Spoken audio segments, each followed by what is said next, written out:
All right, let's talk about something that is just uniquely painful in our modern world. It's that silent sting. You know the one. When you're talking to someone, you think it's going somewhere, and then, boop, they're gone. Blocked. No explanation. We're going to dive into how you rebuild after that. Okay, so picture this. You've been talking to someone for a while now, maybe weeks, maybe even longer.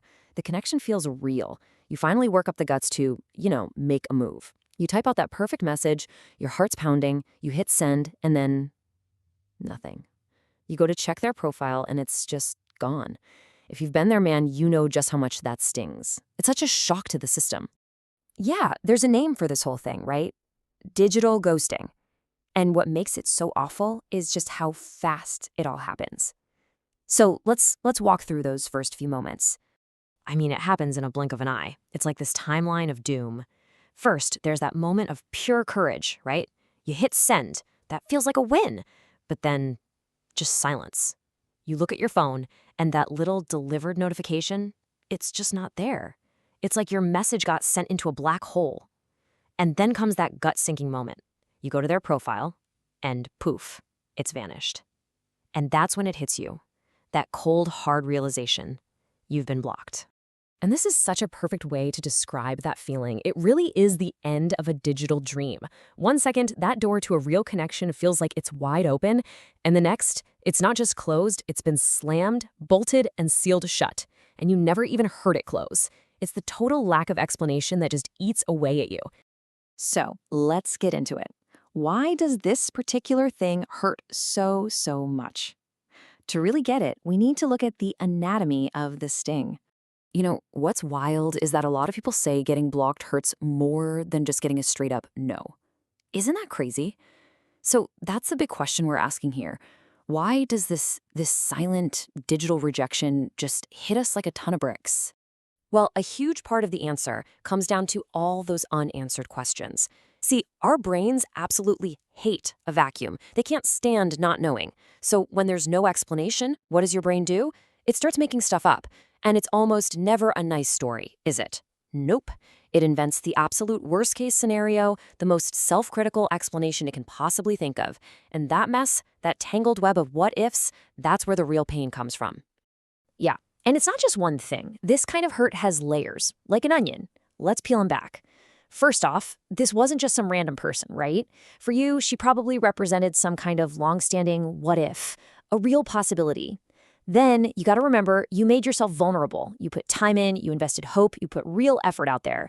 And then, as we just said, that rejection was totally ambiguous. It basically handed your brain a blank check to write the meanest story about yourself it could think of.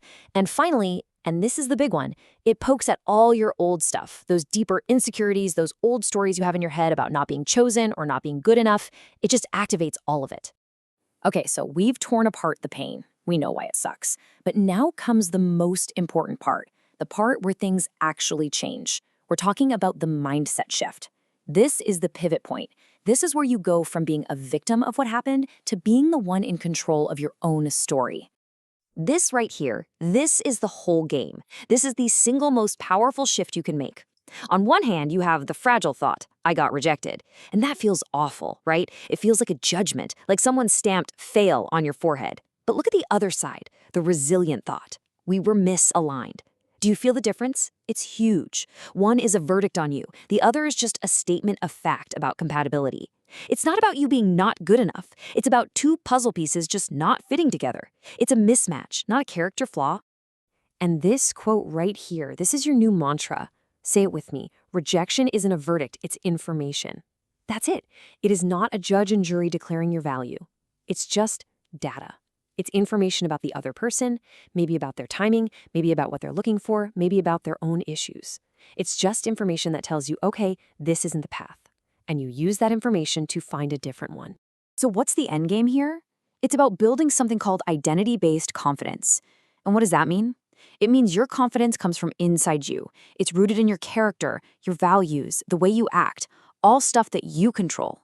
It's not based on who swipes right or who messages back or who chooses you. See, when your confidence is built on that solid foundation, a rejection can't knock the building down. It might rattle the windows, but the foundation is solid. All right, so we've got the mindset down, but a mindset without action is just a nice thought. So now let's get practical. Let's talk about how to actually do this. This is all about reclaiming your narrative. So, what are the actual concrete steps you can take? Let's lay out the roadmap. Step 1, accept it. Just accept the reality of the situation. The block is a signal. It's a loud and clear no. And you know what? Respecting that boundary is actually a huge act of self-respect. Step 2, do not, I repeat, do not try to re-engage. Don't go find them on another platform to ask why. That's just chasing. You need that space to heal. Give it to yourself. Step 3, and this one's a big mental muscle to build. Interrupt the story. The second you feel yourself spiraling into those what-if stories, you have to stop and literally tell yourself, this is a story. This is not a fact. And finally, step 4, get up and do something. Take action. Go to the gym, crush a project at work, learn that thing you've been meaning to learn. Building momentum in other areas of your life is the absolute best way to rebuild your self-trust. And when you do this work, this is what you're working towards. It's a new day, a new opportunity. Look, this whole painful thing, it's not a period at the end of a sentence. It's a comma. Your future isn't in your rearview mirror, chasing someone who wasn't on your level anyway. It's right there, out in front of you, full of people who actually will be. So we're going to leave you with this one powerful question. An experience like this, a rejection like this, it has two possible outcomes.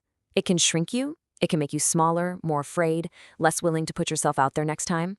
Or it can refine you. It can act like fire, burning away the impurities and making you stronger, sharper, and clearer about who you are and what you deserve. The choice is 100% yours. So, which one are you going to choose?